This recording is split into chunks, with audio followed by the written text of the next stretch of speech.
အလုံးကိုခိုင်မာတည်တက်တဲ့အမီးအတူကြီးတစ်ခုကိုဖန်တီးလိုက်ပါတော့တယ်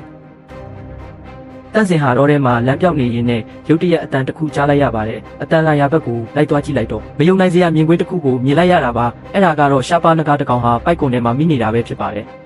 ပထမတော့တန့်စင်ကသူ့စီမှာပါတဲ့ဓာတ်နဲ့အပြက်ရှင်းဖြစ်ဖို့စဉ်းစားခဲ့ပေမဲ့ငကားလေးရဲ့ဝမ်းနဲ့နေတဲ့မျက်နှာကိုမြင်လိုက်ရတဲ့အခါမှာတော့စိတ်မကောင်းဖြစ်ပြီးတနာမိသွားပါတယ်ဒါနဲ့ပဲတက်မဲ့စားပိုက်ကုံထဲကနေလွတ်ပေးလိုက်ပါတော့တယ်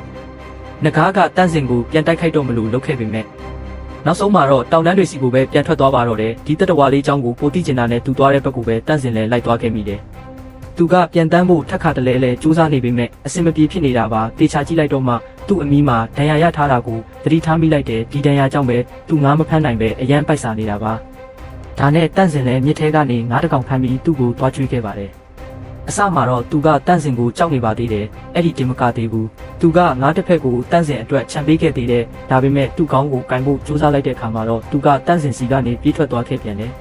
ဒီအချိန်မှာသူတို့အကြားတငယ်ချင်းလိုတန်ရောစင်တစ်ခုစတင်နေပြီလို့ခံစားလိုက်ရပါတယ်ငကားလေးဟာတန့်စင်ဘေးမှာတွားရဲလာရဲစော်ရဲစပြူလာပါတယ်တနေ့ထက်တနေ့ပိုပိုရင်းနှီးလာကြပြီးတော့ငကားလေးဟာတန့်စင်သူ့ကောင်းကိုကင်တာကိုခွင့်ပြုခဲ့ပါတယ်